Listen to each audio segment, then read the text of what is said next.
Hello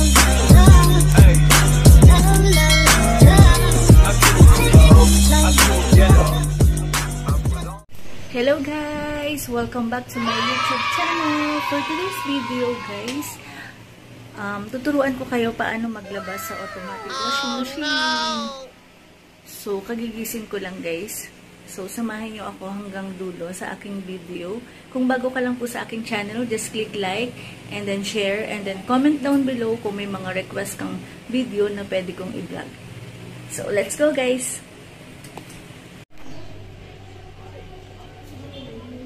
So, ayan, buksin muna natin yung gripo.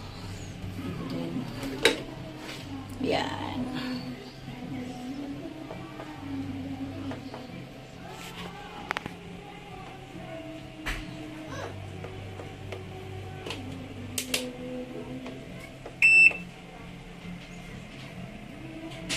So, ayan,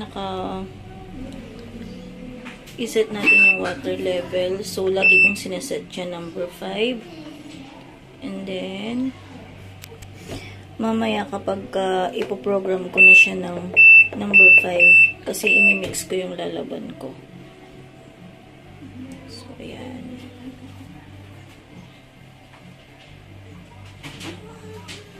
Ilalagay ko muna itong mga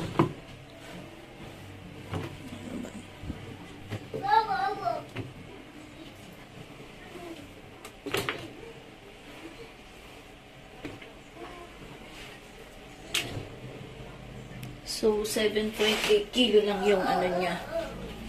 Pwede sa kanya.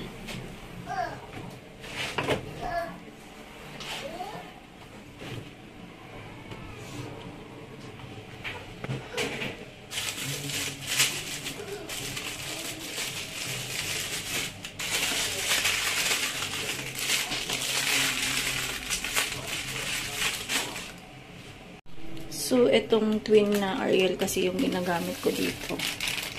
Yan.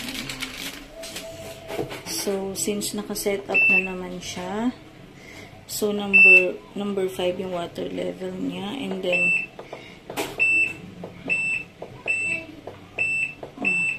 kasi may nakalagay siya. Mamimili lang kayo. So, number 1 lang yung pinili ko. Then, start. Yan. Automatic na siya, guys. 43 minutes. So, ayan, makikita nyo ano siya. So, ano yan, 6.6. So, ayan yung meaning niya. Wash. So, ayan. Yan, lahat na yung process display. Sunod-sunod lang siya within 43 minutes. Iiwanan ko lang siya, guys. Ganun lang siya kadaling maglaba sa washing machine. Automatic. So, ayan. Pag puno na yan siya, guys, pwede ko na siyang takpan. Iwan ko lang siya. Ayan. Ganun lang siya kadali. So, ayan, guys. Mag-wait na lang po tayo ng 43 minutes.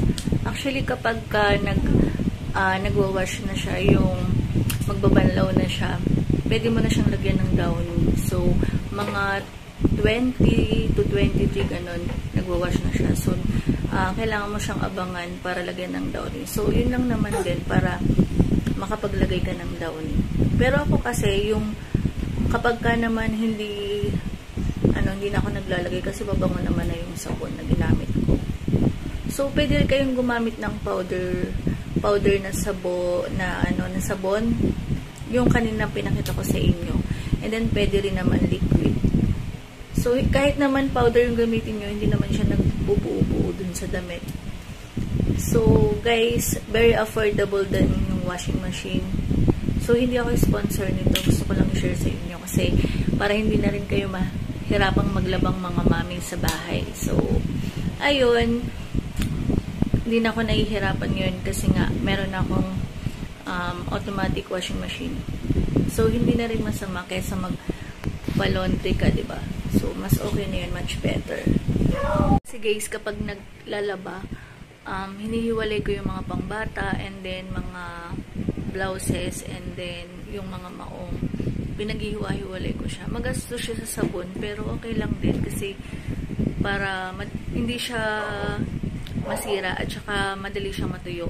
So, yun nga pala guys, kapag ganun, isasampay mo pa rin siya kasi tuyo naman na siya pero medyo makulim. Yung alam tawag dun, mamasa-masa pa siya ng konti. Kaya, isampay mo lang siya siguro mga 10 to 30 minutes. Okay na yun.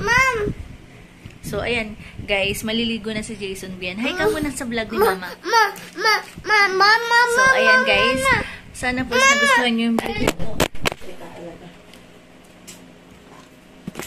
Jason. Ayun, guys, sinagis na ni baby yung phone ko. Kaya, see you on my next vlog. Bye! Mom!